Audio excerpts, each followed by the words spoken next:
الرحیم P S T مطالعہ پاکستان کے میں آپ کو خوش آمدید۔ اس میں آج ہمارا ٹاپک جو ہے وہ تحریک خلافت ہے۔ اس سے پہلے ہم نے مسلم لیگ بھی پڑھا، لیکن درمیان میں ہسٹری کے حوالے سے یہاں پہ کچھ شارٹ کر دیا گیا ہے۔ تو ہم دیکھتے ہیں کہ مسلم لیگ کے قیام کے بعد جو اہم ایونٹ آتا ہے وہ میثاق لکھنؤ ہے، جو کہ between Muslim league and Congress ایک معاہدہ ہوتا ہے، مسلمانوں اور ہندوؤں کا پہلی اور آخری دفعہ معاہدہ ہوتا ہے میثاق لکھنؤ، اور اس میں کچھ باتیں مسلمانوں کی تسلیم کر لی جاتی ہیں، ہندو مفاہمت کر لیتے ہیں۔ لیکن اس کے بعد جو ہے وہ مفاہمت کا دور چل رہا ہوتا ہے، تو ساتھ ہی ہم دیکھتے ہیں کہ پہلی جنگ عظیم شروع ہو جاتی ہے۔ تو جیسے ہی پہلی جنگ عظیم شروع ہوتی ہے، فرسٹ ورلڈ وار جو ہے 1914 میں، تو برطانیہ، فرانس، امریکہ اور روس ایک طرف اتحادی ہوتے ہیں، کیونکہ جنگ عظیم جو ہوتی ہے اس میں مختلف ممالک کا اتحاد ہوتا ہے۔ تو جو برطانیہ، فرانس، امریکہ اور روس کا اتحاد تھا اسے الائنس کہتے تھے، اتحادی کہتے تھے، اور دوسری جانب جو دوسرے لڑنے والے ممالک تھے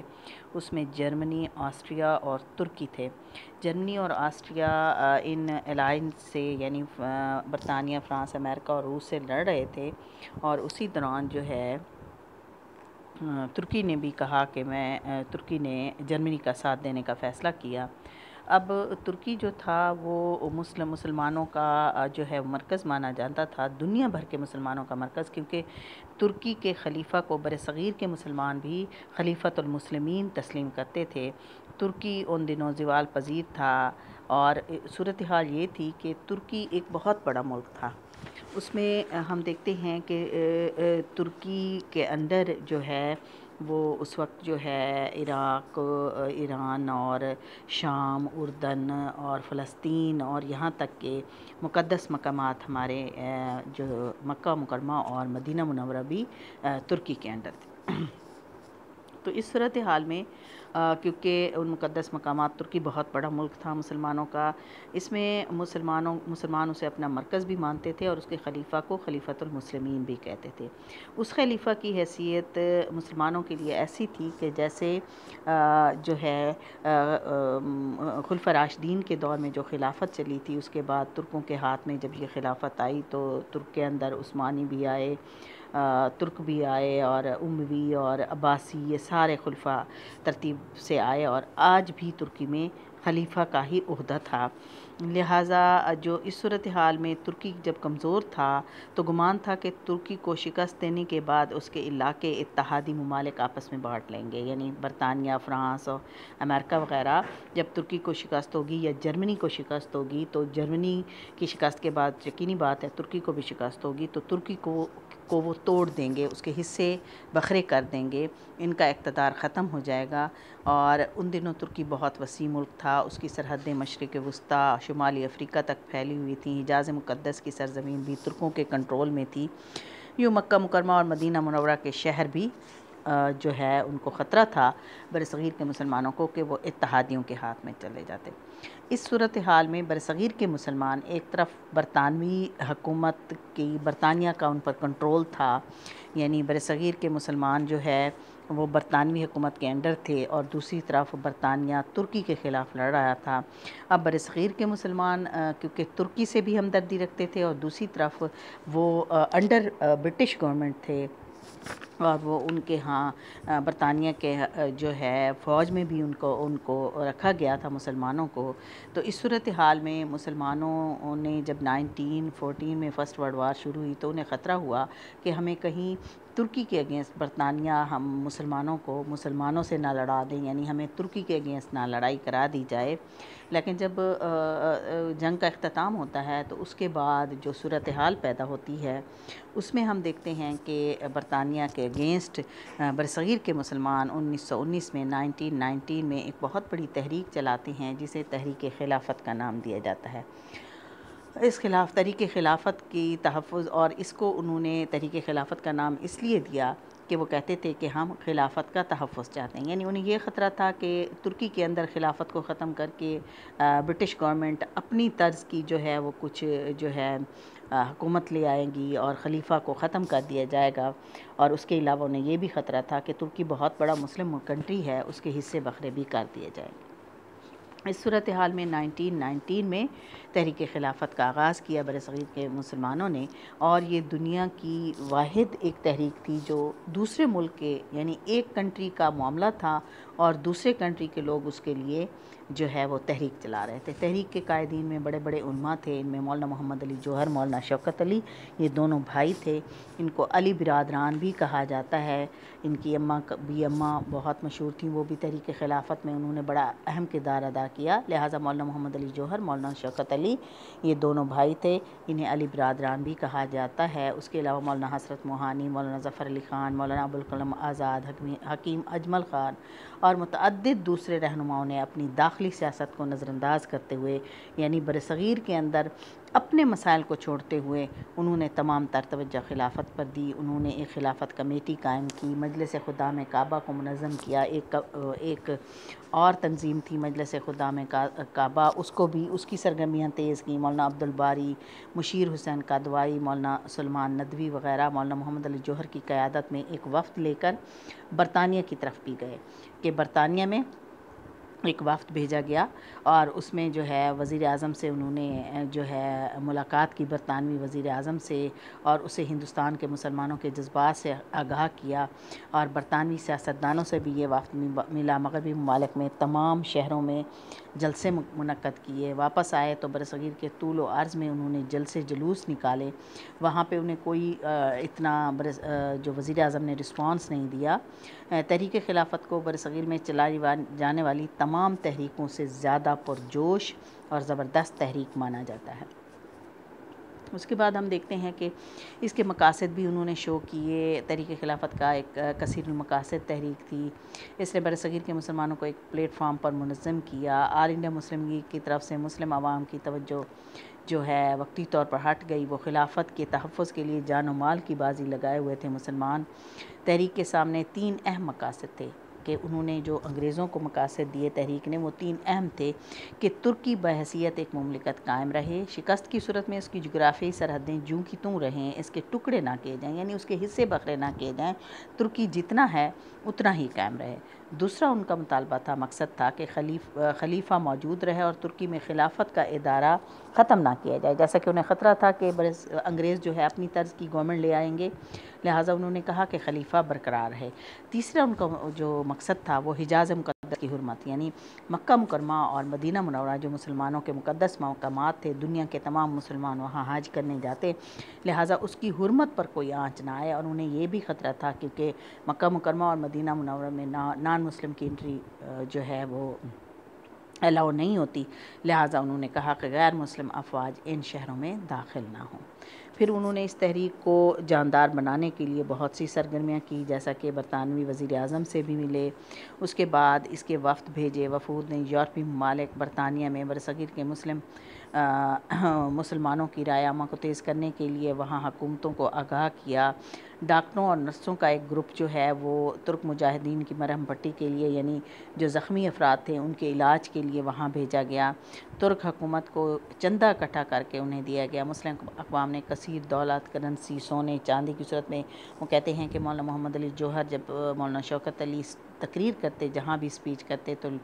مسلم خواتین اپنے زیور تک اتار، یعنی اتنی پرجوش تھی، زیور تک اتار کر دیتے، لہٰذا وہ انہوں نے ترکوں کی مدد کی۔ برصغیر کے چھوٹے بڑے شہروں، قصبوں میں،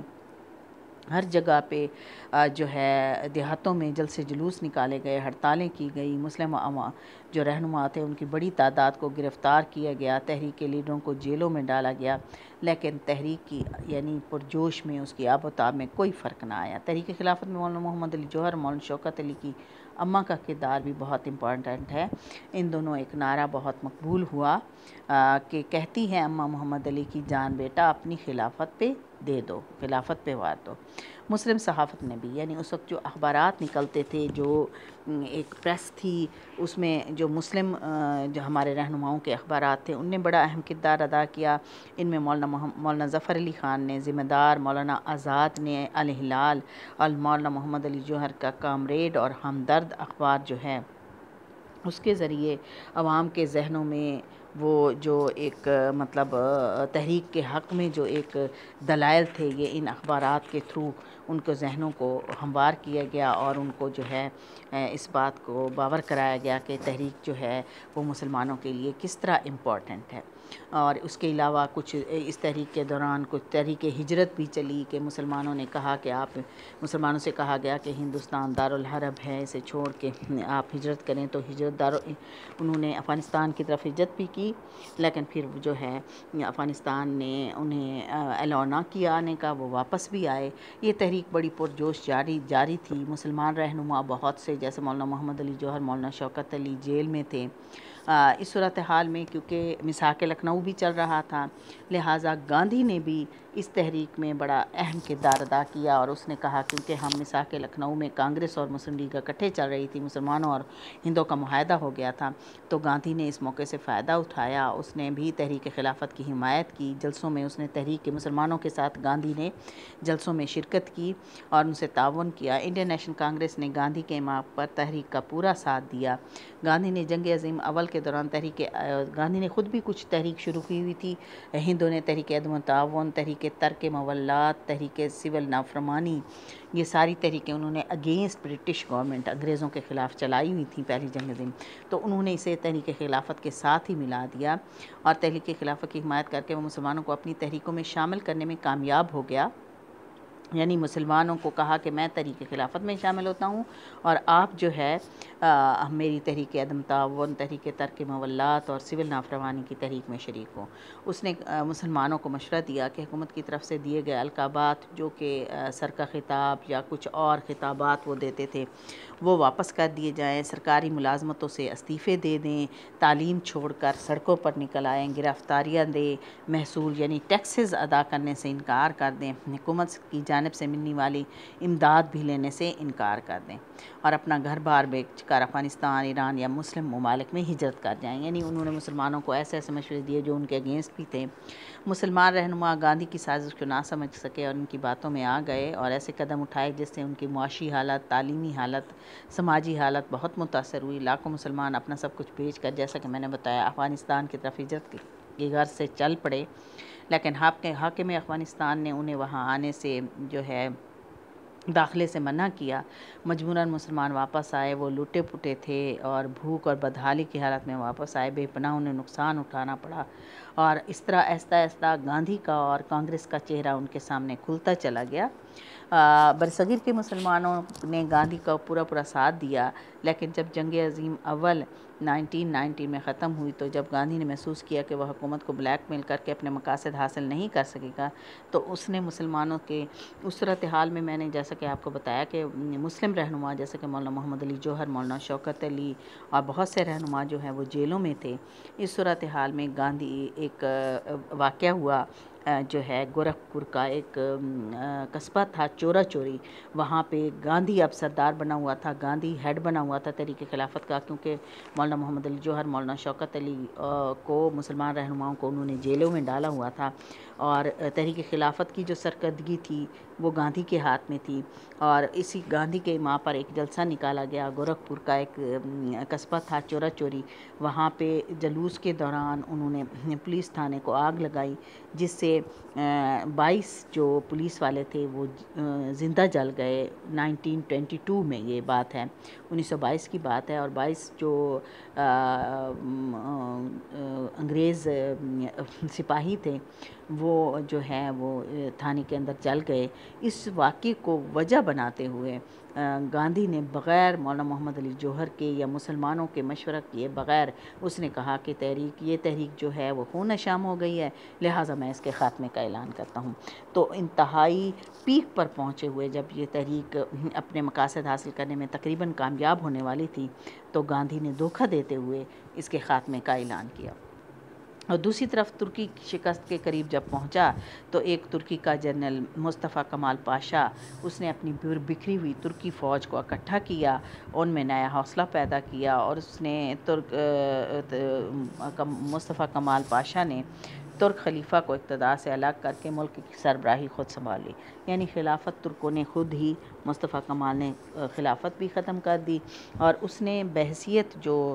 ترکی تھا، باقی علاقے اس نے چھوڑ دیے، ترکی کو بحیثیت ترکی اس نے باہر رکھنے کے لیے ترکی عوام کو اکٹھا کیا، اور روس اور برطانیہ دونوں ترکی پر قبضہ کا ارادہ رکھتے تھے، لیکن ان کی باہمی رقابت ترکی کی سلامتی کا سبب بن گئی، یعنی وہ آپس میں جھگڑ رہے تھے روس اور برطانیہ کے، روس کہتا تھا اس پر ترکی پر میں قبضہ کروں گا، اور برطانیہ کہتا تھا میں۔ اتحادیوں نے مصطفیٰ کمال پاشا سے ایک معاہدہ کیا جسے معاہدہ لوزان کہا جاتا ہے، یوں ترکی کا اقتدار اعلیٰ بچ گیا، البتہ مشرق وسطیٰ اور شمالی افریقہ کے علاقوں پر ترکوں کا کنٹرول ختم ہو گیا، یعنی وہ علاقے جو ترکوں کے انڈر تھے، اور اسی طرح حجاز مقدس وغیرہ وہ بھی ان کے ہاتھ سے گئے، ترکی بحث یعنی شام، اردن وغیرہ، فلسطین ان کے ہاتھ سے چلے گئے، اور معاہدہ لوزان کے تحت انہوں نے مشرق وسطیٰ اور شمالی افریقہ کے علاقوں پر ترکوں نے اپنا قبضہ چھوڑ دیا، حجاز مقدس کو عربوں کے حوالے، یعنی یہ صورتحال تھی کہ حجاز مقدس، شریف آف مکہ جنہوں نے انگریزوں کا ساتھ دیا تھا، وہ بھی ترکی سے لے لیا گیا، وہ گیا تو مسلمانوں کے ہاتھ، شریف آف مکہ مسلمان تھے، اور حجاز مقدس ان کے حوالے کر دیا گیا، یعنی غیر مسلم فوج وہاں داخل نہ ہوئی۔ در حقیقت طریقے خلافت کے مقاصد کسی حد تک پورے ہو گئے، کیونکہ ترکی محفوظ رہا، یعنی ترکی ایک ملک کی حیثیت سے محفوظ رہا، حجاز مقدس میں جو چاہتے تھے غیر مسلم فوج نہ ہو، وہ بھی مسلمانوں کے کنٹرول، عربوں کے کنٹرول میں آ گیا، مسلمانوں نے سنبھال لیا، اور خلافت کا ادارہ ختم ہو گیا، لیکن ان کا خاتمہ اتحادیوں نے نہیں کیا، بلکہ خود مصطفیٰ کمال پاشا، خود ترکوں نے ہی خلافت کو ختم کر دیا۔ تو اس صورتحال میں ہم دیکھتے ہیں کہ تحریک خلافت برصغیر کی تحریک میں بہت اہمیت رکھتی ہے، اس میں اگرچہ انہیں وہ کامیابی حاصل نہ ہوئی جو کہ تحریک کے لحاظ سے وہ حاصل کرنا چاہتے تھے کچھ، لیکن اس میں مسلمانوں نے جو جذبہ دکھایا، جس طرح انہوں نے اپنے جو ہے جذبے کے تحت اور ایک خاص طریقہ کار کے تحت یہ کمپین چلائی کہ انہوں نے پورے ہندوستان کو ہلا کے رکھ دیا، تو یہاں سے مسلم رہنماؤں کی اور مسلمانوں کی تربیت ہوئی، اور انہوں نے یعنی ان کے اندر جیسے مسلم لیگ کا قیام تھا، پہلے وہ انگریزوں سے مفاہمت کرتے تھے، انگریزوں سے کوئی جھگڑا نہیں مول لیتے تھے، لیکن یہاں اس صورتحال میں اب انہوں نے جب تحریک خلافت چلا لی تو اب ان کے اندر یہ ایک ایجیٹیشن چلانے کا، تحریک چلانے کا جذبہ پیدا ہوا، انہیں طریقہ آ گیا، اور آگے چل کے وہ تحریک پاکستان میں انہوں نے جو کردار ادا کیا، تحریک خلافت کا اس میں امپورٹنٹ حصہ ہے کہ اس میں مسلم رہنماؤں کو ایک جو ہے مطلب ایک پریکٹس حاصل ہو گئی، ایک تربیت ملی کہ کس طرح انگریزوں سے پاکستان کا حصول کیا جا سکتا ہے، کس طرح انگریزوں سے اپنی بات منوائی جا سکتی ہے، لہٰذا تحریک خلافت جو ہے وہ تحریک پاکستان کے اندر ایک مین حیثیت رکھتی ہے کہ جہاں سے مسلمانوں کی تربیت ہوتی ہے، اور آگے چل کر وہ پاکستان کے حصول کے لیے بھی اس طرح کی تحریک چلاتے ہیں۔ اوکے۔